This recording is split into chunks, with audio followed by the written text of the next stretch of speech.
Shalom, kembali lagi bersama saya. Di video kali ini saya akan menjelaskan sedikit tentang enzim.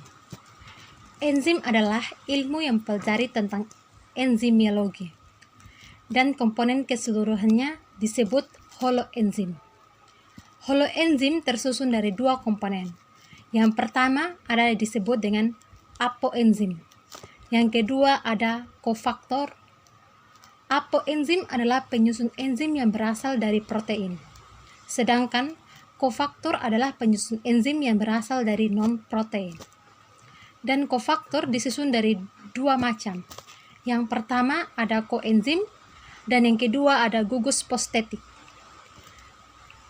Koenzim tersusun dari senyawa organik, sebaliknya gugus fosfatik tersusun dari senyawa non-anorganik.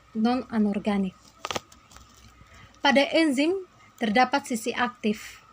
Sisi aktif adalah tempat berikatan dengan substrat pada saat terjadi reaksi. Sedangkan bagian dari sisi aktif disebut dengan allosterik. Enzim memiliki beberapa sifat. Yang pertama, karena enzim tersusun dari protein, enzim adalah protein. Yang kedua ada termolabil, yang artinya dipengaruhi oleh suhu. Yang ketiga, berperan sebagai biokatalisator atau untuk mempercepat suatu reaksi. Suatu reaksi, jika tanpa mengeluarkan enzim, maka membutuhkan waktu yang lama. Yang keempat, spesifik. Artinya, enzim hanya bekerja untuk substrat tertentu. Yang kelima, bersifat bolak-balik atau reversible. Karena enzim bisa menyusun suatu substrat atau berfungsi untuk memecah suatu substrat. Yang keenam, enzim tidak ikut bereaksi karena enzim di sini untuk mempercepat reaksi. Yang ketujuh, enzim juga berfungsi untuk menurunkan energi aktivasi. Untuk memecahkan suatu substrat, maka memerlukan energi yang disebut dengan energi aktivasi atau energi bebas. Cara kerja enzim. Yang pertama ada teori lock and key atau kunci gembok. Sisi aktif enzim spesifik dan tidak fleksibel. Maka bentuk enzim dan bentuk substrat memiliki bentuk yang spesifik sampai menghasilkan produk yang berasal dari substrat, tapi bentuk enzim tidak bereaksi. Yang kedua ada teori induced fit atau kecocokan yang terinduksi.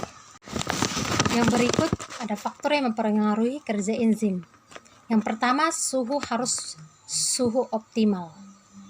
Untuk manusia, suhu optimum untuk kerja enzim di kisaran 35-40 derajat Celcius, walaupun untuk bakteri tertentu mencapai 70 derajat Celcius. Yang kedua, pH atau derajat keasaman. Enzim hanya bekerja pada derajat keasaman tertentu, tergantung jenis enzimnya, karena umumnya enzim bekerja pada pH 6-8. Tetapi ada juga enzim yang bekerja pada kondisi asam, seperti enzim-enzim yang ditemukan pada lambung atau pepsin dan juga renin. Ada juga enzim yang bekerja secara basa, seperti tripsin. Yang ketiga ada konsentrasi. Ada dua macam konsentrasi. Yang pertama konsentrasi enzim, dan yang kedua konsentrasi substrat. Yang keempat ada inhibitor atau penghambat. Ada 3 jenis penghambat. Yang pertama inhibitor kompetitif, yang kedua ada